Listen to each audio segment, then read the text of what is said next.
find your children's behavior sometimes hard to control, especially when you're standing at the grocery store counter trying to check out your groceries? If you do, there could be more to it than just bad behavior. Stand by to learn some ways to get your children off of sugar.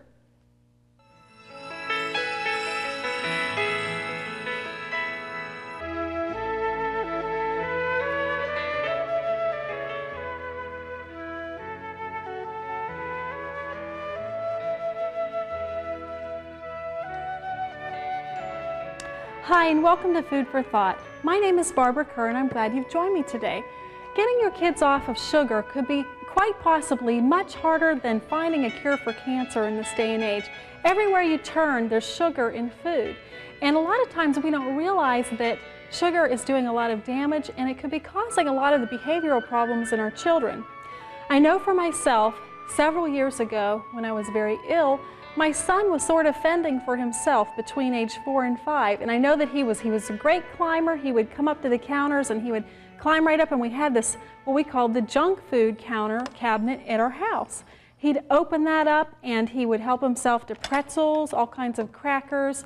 If we had graham crackers or candy left over from, some holiday that was sitting in there, he would be sitting and eating that. And later when you'd be cleaning the house and you'd go along and you'd be vacuuming and you could find like little cut-off wrappers stuffed under the edge of the couch, and I was quite sure that he was eating more than what I really wanted him to eat.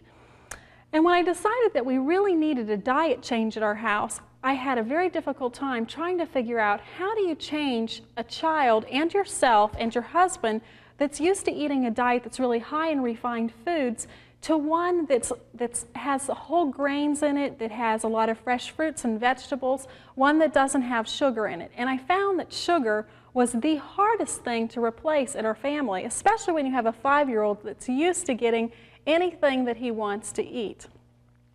One thing that I found in my battle against trying to change my son's taste buds was that I wasn't reading my labels at the grocery store.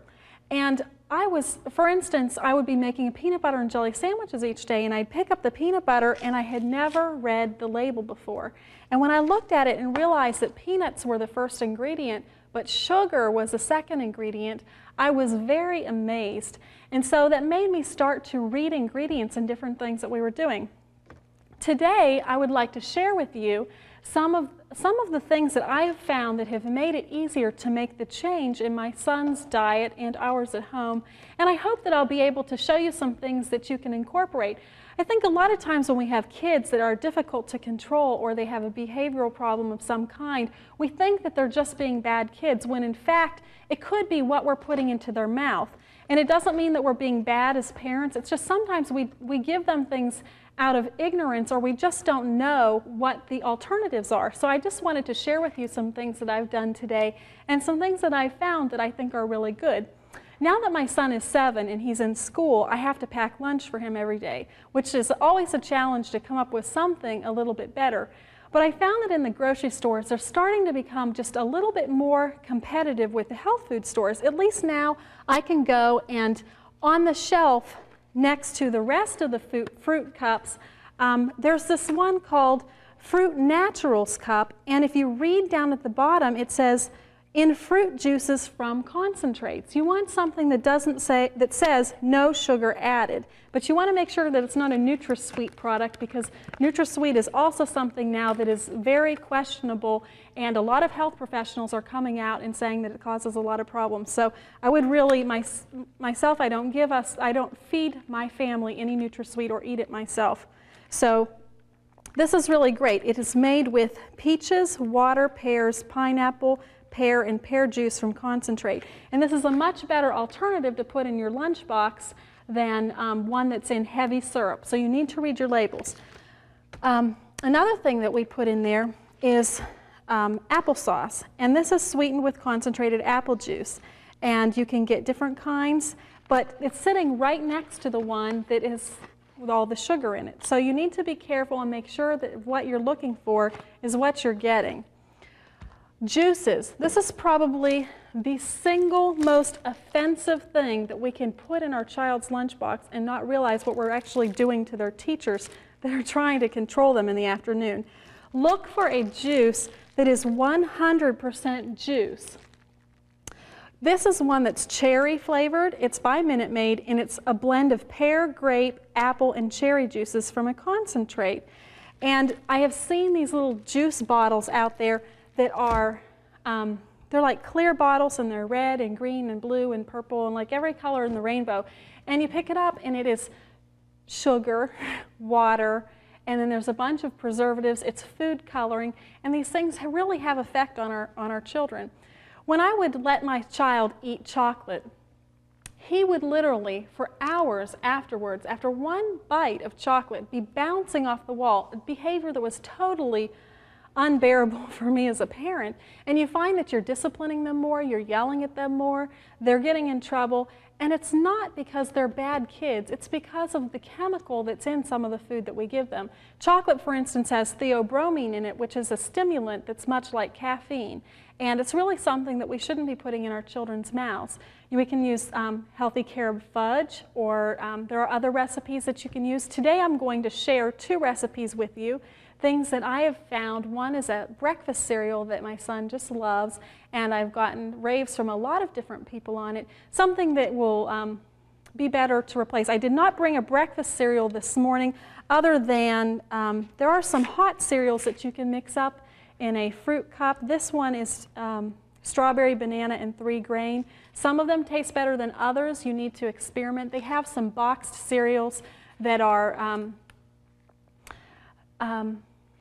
they're sweetened with natural fruit juices and maple syrup and different things like that. So Wafflers is a really good big hit at our house. I think Grape Nuts is one you can buy at your regular grocery store that doesn't have anything in it other than just the barley that's in it. So you really need to read your labels. About everything else on the shelf at the regular supermarket is going to be full of sugar and food colorings. Another thing that I like to do, like when you want to start out by replacing things they already eat that have wholesome ingredients in it. For instance, this is a Pop-Tart. It's called Frosted Toastin' Jammers. This is really a good tasting one. There's another one that doesn't taste quite as good, but it has unbleached wheat flour, evaporated cane juice. You want to look for that. Evaporated cane juice is a natural sugar before it has been refined. It's also called sucanat. And there's water, soy oil, oat flour, vegetable glycerin, which is a natural sweetener, apple flakes, cornmeal, and it goes on and on. It's colored with beet juice powdered. So they can use different things to make it taste, to make it look good like the original, and it tastes better. It tastes good. I think it tastes very, very similar to regular Pop-Tarts, and you don't have to worry about all of the sugar and all the stimulants in it. So we just need to make different choices. This is a cookie that I buy for Nathan. It's called Frukwitch. It's a sandwich cookie, and it tastes just like a regular cookie. As you can see, we've been using these for lunches already. And it's sweetened with fructose. So it's something else that we'll put in lunches instead of putting something in that has the regular refined sugar. And he likes this very well. They make an animal graham cracker, which is very good. It is sweetened with honey and molasses, graham flour, cane juice crystals, honey, and molasses are the sweeteners in this. This is very good, a very big hit. It just replaces, every kid I think likes to eat animal crackers. And you will not be successful in getting your child off of sugar if you can't replace what you're taking away with something that they like just as well or even better. Cinnamon grahams are a big hit at my house. Nathan loves to have graham crackers or graham crackers and milk, which is one of my personal favorites, but we use the almond milk now, or we use rice dream instead of regular milk. And sometimes he complains about it, but he's a pretty good sport, and he'll try it. He'll try just about anything. He's really onto his own health regime now that he's getting a little bit older. I was told by my best friend Claudia that they were grocery shopping one day and going down through the supermarket, and they're standing. He says, "Stop the cart. Do you see that right there?" She's like, "What? What's wrong?" He says, "Death. That's all death." And she came home and told me the story, and you don't realize what, wasn't trying to get across to my son that all of these foods are going to kill you, although some of them I try to really, have them stay away from. The colored juices in particular are really one that we don't want to eat, but it's really important, the choices that we make at the grocery store. And what I found now is that when you go into your store, beyond the produce section of a regular grocery store, there really isn't too much nutrition left that I have been able to find. You can get a bag of corn chips, but when you do that, you want to look for something that is just corn and salt. And if there's some kind of oil in it, that it's a natural oil like canola oil or olive oil. So look for the wholesome ingredients and replace it with something that they like. I actually had a mother call me a couple weeks ago, and she said, "Barb, I was at school this week, and I was giving out birthday treats to their class, and I handed Nathan a cupcake, and he said, 'No, thank you, I don't eat sweets.'" She said, "I have to call you and ask you, how do you have a 7-year-old that will say something like that?" And I felt like all of my hard work has been paying off finally. So what I've done, what I told her that I do is when Nathan gets something, and this is something that's very important if you want to be successful in keeping your kids from eating sugar when you're not there to regulate, because you don't want to be so fanatical that they think once they get away from you, they're putting every single M&M in their mouth that they can find. What you want to do, and this is what I tell Nathan, when he's offered something at school or when I'm not there, if he brings it home with him or if he tells me what it is, I will give him twice of the amount of something that he likes better at home, whether it's a Pop-Tart or whether it's some animal grams or cinnamon grams. All of these are really great substitutes for sweets that he gets at school. So if he brings it home to me and gives it to me, because they're always doing things like guessing jar and pixie sticks and caramels and Tootsie Rolls and all kinds of things get put in there that they give the kids, and so he will do a trade, and as long as he knows that he's going to get something else in return for it in exchange, he doesn't feel like he's missing out on something. And there are those occasions when we're at a party or something like that, a little bit of sugar once in a while, or an ingredient maybe that you might consider as a parent inferior is not going to kill somebody. You cannot be fanatical. If you're someplace and they need to have half a glass of 7-Up or something, although we don't drink pop at home, I don't advocate drinking pop, and we'll be talking about that on our healthy drink show. If something comes up like that, I don't ever want him to think like there aren't choices and that he doesn't have something that he can do that's that's the same as everybody else. So we still occasionally drink those things when we're out, and I'm hoping that as he grows up that it will be very balanced and he will learn a healthful way of living. I'm going to go ahead and show you today our peanut butter and jelly cookies. We'll be making those. It was really difficult to get started with finding a healthy cookie that I could get Nathan to eat, but I think I finally come up with one. The ingredients aren't too long, so I think that it will be something that you can mix up without too much trouble.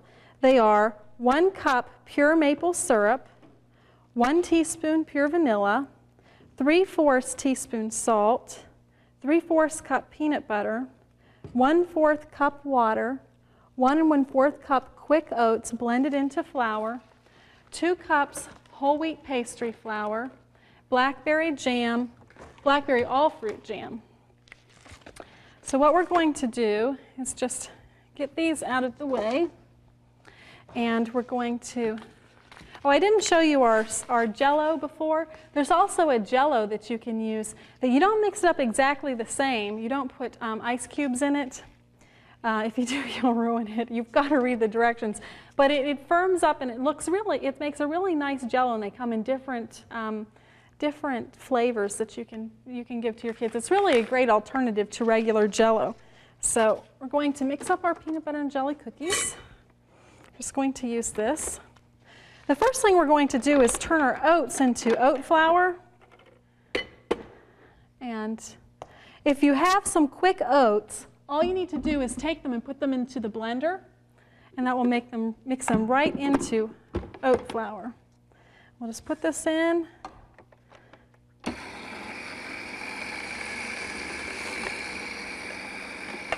This recipe's really great.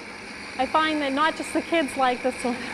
When they're around and there's a bunch of adults, they disappear just as fast. So we're just going to turn this right into oat flour. And in our other bowl, we're going to just put our other ingredients in.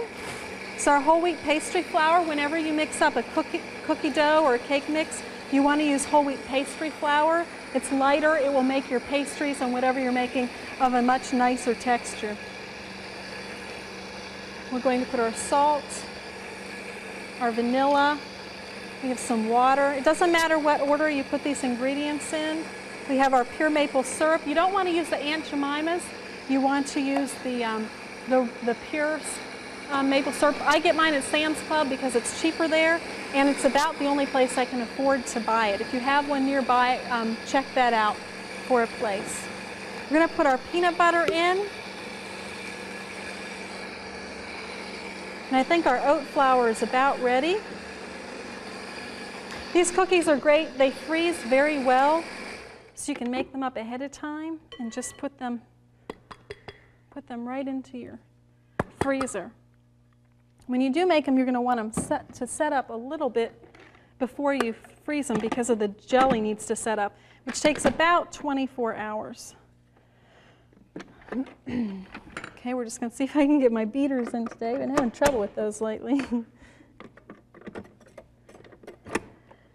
I did find that when I made healthy cookies the first time, it wasn't this recipe, but I was having a lot of difficulty getting my son to like anything. I thought, here I am working so hard at trying to get him to eat something good, and everything I make he turns his nose up at.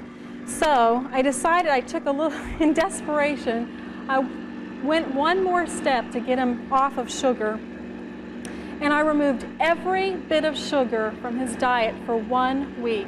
I didn't let him eat in between meals, which he was doing on a regular basis, which was very, very difficult for him. When he really wanted something and was used to eating it, I would give him a glass of fruit juice instead, which seemed to take away that craving for the food, or at least it would content him a little bit. It was difficult. I would be lying to say that it was easy. It was probably the hardest week of my life so far. At least it seemed like it at the time.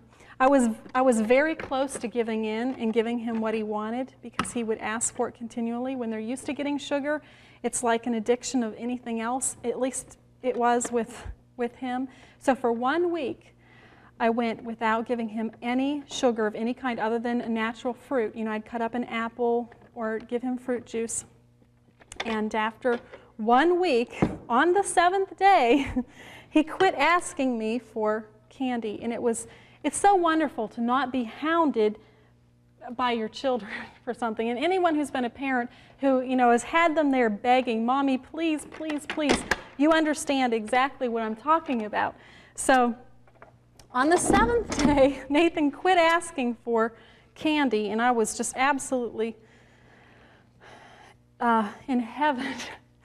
And what I did was, after that time, the next time I made up a recipe, I gave it to him, and then he tasted it with different taste buds. They had changed to the point where he wasn't having the taste of the sugar all the time, and so a natural sweetener after that 1 week break was all it took. And then the next time he tasted the same exact cookie that I'd made before, oh, Mommy, these are really good. So he really liked them, and that seemed to be all that it took to get that to that point. So, you know, if you're a parent that's really been struggling, you've needed an idea, you can try that at your house and see how that will work. I'm going to take now and put our cookies on our baking stone. And when you make this, they have the oat flour in it, which makes it really thick. It's okay to be thick. You want it to be thick. As a matter of fact, this is really too sticky to work with. It needs to sit for about 10 minutes. But I'm just going to show you quickly what I do with these. I have a 1 tablespoon measurement, and I take it out, and then what you'll do after it sets up a little bit better is roll it in your hand into a ball, okay? And it will be firmer than this. And then you can sit it on there, and I just make a bunch of little peanut butter balls. You know, I tried this recipe without the jelly in it the first time, And I thought it was really great because I like peanut butter cookies, but I couldn't get too many other people to think that it was very good. So I had to come up, you know, necessity is the mother of all invention. So I had to come up with another recipe. So if you have something that you think is healthy, take a recipe you have, see if you can change it. You know, where it calls for sugar, try putting in pure maple syrup. Where it calls for eggs, try using applesauce. Where it calls for oil, you can increase and try using applesauce. If it doesn't call for, you know, more than like 1/3 of a cup, you know, in your recipe, or use it half and half. Do half the oil and half the applesauce. Try to start making little changes that maybe your family isn't even aware of that you're making at home, that you can get them to be more healthful. What we're going to do after we get these on here is we're going to just take our thumb. Now, normally I would let these sit for 10 minutes. My thumbprint isn't going to sit in here really as good as I would like it to at the beginning. We're just going to make up a tray of these. I just love rolling cookies when I have time. So what you're going to do, and I don't have a little bit of flour, so we're just going to have to pretend. You just stick your thumb in there to make a thumb imprint. Okay? I need a little flour to stick in here. That's okay. I just want to give them the idea of how to make it. You just want to stick your thumb down in there, and it's easier to do when the cookie dough has set up. Then you're going to take a blackberry all-fruit jam, and we need our measuring spoons. I know I have measuring spoons. Here they are. And you just want a 1/2 teaspoon. Take the small one. Actually, this is my 1/4 teaspoon. And I've found that Polaner all-fruit jam is too thin for this recipe. You really need to find either, this one's Smucker's, and Smucker's works okay. So far I've been using the seedless one. Also, you can use any generic brand like Kroger brand. I found the generic one seemed to have more pectin in it, and it's set up better. So you can see how you just spoon this in like this. And then you're going to bake it at 350 degrees for about 11 to 15 minutes. You just want it to be slightly golden. They will set up and the jelly will smooth out a little bit, and they look like this when they're finished. They're really pretty. And they're very tasty. And I found that the jelly in it will give the healthy cookie, which will healthy cookies sometimes tend to be more dry. But you can see this. You don't want to overbake them. If you overbake anything, it's not going to taste good. So that gives it a little bit more moisture. Next, we're going to make a healthy cereal. I guess let me just put these here. This is our assistant, Claudia Welty. Claudia, how do you like these peanut butter and jelly cookies? They disappear very fast at my house. Yes, they do. Thank you very much. I'm just going to give you this, and I'll set this out of the way. We're going to quickly mix up our granola. This is a cereal that I think you will find that your children will eat and will like. We have here a 1/2 cup of canola oil, a 1/2 cup of pure maple syrup, and a 1/2 cup of honey. We have 8 cups of regular oats, 1 1/2 teaspoon salt, and 1 tablespoon of pure vanilla. Now this is very simple to mix up because there are so few ingredients. As you can see, I already have some of them in the bowl. And we're just going to, this is really, really a nice recipe. And we're going to put in our vanilla. You want to use pure vanilla. Try not to get the one that has all those ingredients you can't pronounce. And we're just going to whisk this because you want to emulsify this. As soon as this is emulsified, then we're just going to blend it over over our oats. That looks good. And what you can do is when you get this all done and it's baked, we're just going to put it, you can put it in a container. You might want to mix this up in a bigger bowl. Usually I do mix this up into a bigger bowl. We're going to just pour this over the top, and you just want to mix it in very well, just so that everything's evenly coated. Then I bake mine in a 10 by 14 glass pan. That way I can see the bottom. If you use something smaller than a 10 by 14, it's going to take you longer than, it's going to take you an extra 10 minutes to bake your to bake your granola.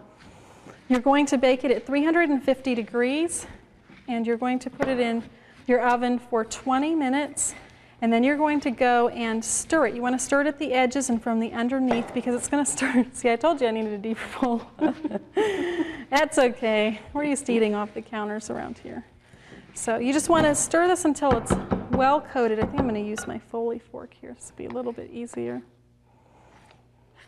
I love this tool. If anyone finds extra ones, please send them to me.